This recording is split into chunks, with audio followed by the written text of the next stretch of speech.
Hey YouTube, it's been a while. There's a bit of glare from the sun coming in at the moment. Yeah, there was a post on Facebook this morning that prompted me to make a quick little video about the armrest on the centre console. And I thought maybe one or two people on here might find it a little bit interesting as well, because that wasn't actually a post that I posted. That sounds weird. It was in response to somebody else's post. So how many people actually see that video, I don't know. But anyway, I just wanted to do a quick video on this armrest that I've fitted for this a while.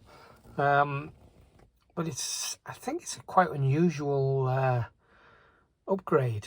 Like I mentioned in the video recorded before, but I'm sure many of you probably haven't seen. The only other two cars I think I've seen with this in are the one on the advert for the when this was for sale on eBay, and I think they're still available. I will do a check, see if I can find a link. And there was one for sale on Facebook about a year ago, I think, had one, but that had the beige leather interior, and I think it just had a cloth armrest. But anyway, my point is, I think these are quite few and far between. But obviously my car's got the leather. I'm sure you've seen before if you've watched any of the other videos. And I think this is a faux leather. It doesn't feel like real leather, but it complements fairly well. It's not a perfect match. But yeah, I think this is a nice little upgrade. I think I paid about £40 for this, maybe nearly 2 years ago now. It wasn't long after I got the car. And it fits the aperture at the back of the centre console. Now it's moulded to fit the pre-facelift only. I don't know if there's one of these available. Certainly the seller I bought this off on eBay doesn't have one that will fit the facelift cars. I think the centre console, albeit different, are interchangeable between the facelift and pre-facelift cars. But if you wanted to put one of these in a facelift, you would need the centre console as well. But basically, this there are two screws at the front and two more at the back.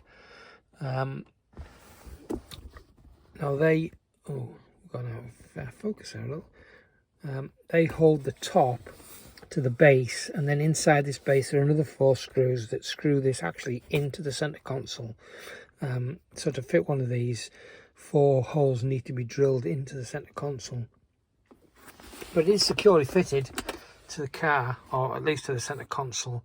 I did mention in the other video that there's a few downsides to this, and one of them is because the centre console itself is only screwed in to the car by a single screw at the back. I think there's more at the front, but there's only a single screw at the back.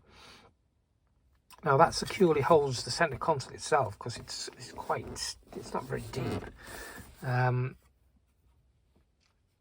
But with all this extra connected to it, the movement is amplified. So this, it doesn't take much to move this, and it's not because this is loose. It is in fact the entire centre console that's moving. Because it's only screwed in with a single screw. But that said, I still like this. It's really comfortable if you get just the right position, you know, and drive all day, at least on the motorway. Changing gear, it does feel a little awkward to start with because you've got this under your wrist. But actually I got used to it quite quickly, and it's not really a problem now. My biggest gripe is getting to the handbrake it's not that easy with this down. And if you're driving around town or you're in stop-start traffic and you need to put the handbrake on and off, it is a pain in the backside. So it just lifts up, and you can do that to your heart's content. But it's just awkward to lift this up and down. That's for me the biggest thing I don't like about this. It's also got this little storage there that you can put your knickknacks in, but of course as soon as you lift that up, everything's just going to fall down to the bottom. So I don't really use that often. Also, I'm just thinking, do I need to get in the back for this? Yeah, I'm going to cut for a minute. Yeah, so because this sits quite high off the top of the centre console,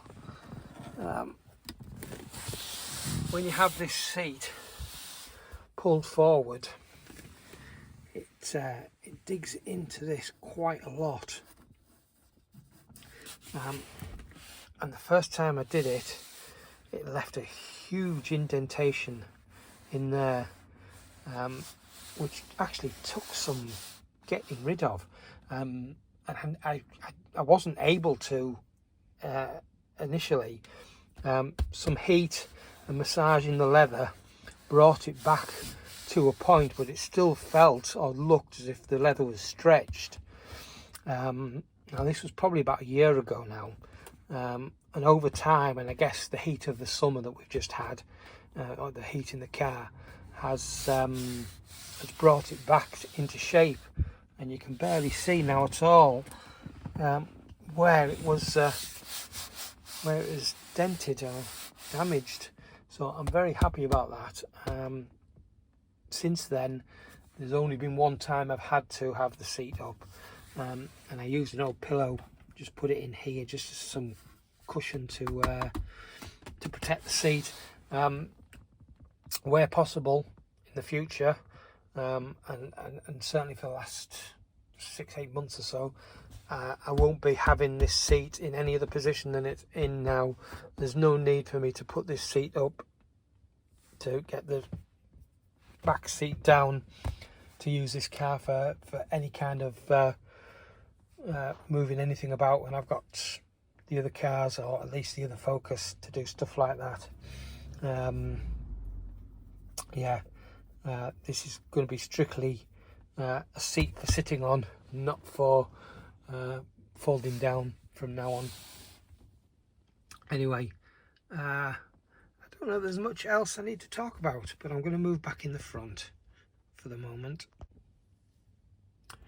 Yes, I did briefly mention what I paid for this. Like I say, it was around about £40, which many, including myself at the time, I suppose, might think is expensive. And when you compare it to the aftermarket ones, it probably is expensive. This is bespoke to this car. I know that I've seen one in I want to say Mark 5 Fiesta.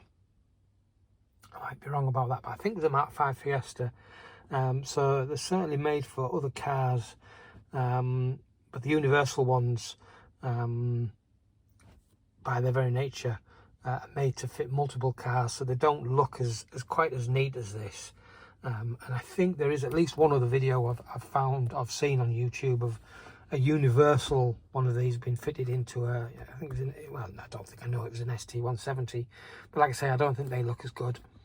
But to my knowledge, there hasn't been, or there isn't at the moment on YouTube, and some might be able to correct me, of this specific bespoke armrest fitted in a Mark 1 Focus. So I thought that's one of the reasons, at least, why I thought maybe this would be interesting to somebody.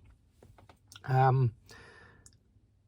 like I say, it isn't perfect. It moves, but it's still firm. It's not going anywhere. The gear that I have has an armrest that's connected to the seat, and that goes from an upright position down and lays, well, you can get it at any angle, I suppose, all the way down here, but it's much more ergonomic, especially if we get into the handbrake, and that thing is solid on the seat. I mean, you could drive it about, I guess, and the whole seat will move, but you know, basically there's none of this kind of movement on it, and that is, I guess it's better designed because it was designed with the car in mind. I suppose this was designed with this car in mind, but it was designed to the limitations of where it's connected, and like I say, that's a single screw in the bottom of the centre console. But that one, again, I drive with that one down all the time, and that one is just as comfortable. Like I say, it's more ergonomic for this, but this is still really, really nice, and I enjoy it, and I think it actually suits the car too. You know, Fords for many years, especially the higher spec Fords, I'm not going to say always, but quite often have had a centre console with a kind of an armrest, although they're normally lower down, and most of them always have a flap on the top with extra storage. But this one, it just seems, for the ones that I've had in old Fords, Cortinas and Granadas specifically, seem lower down than this, and they don't work as an armrest, whereas this does. It's just a nice comfortable height. But anyway, I don't know if I've got anything else to put on this, but yeah, I just thought that maybe one or two people might find this interesting. I know pre-facelift Mark 1s are getting fewer and far between these days, at least compared to the facelift ones, but there's still a few people out there that drive the pre-facelifts. Me personally, although I do have both facelift and pre-facelift, the aesthetic, especially from the front of the pre-facelift, I prefer than the facelift. But anyway, all that said, I am going to go and get this uploaded, hopefully today. Won't need a lot of editing, won't need any editing. Well, yeah, there'll be a little bit of editing if I'm going to do a little bit of filming in the other car just to show the armrest. Anyway, thanks very much for watching, and hopefully be another one fairly soon. Don't know what I'm going to do though. Cheers. Ta-ra.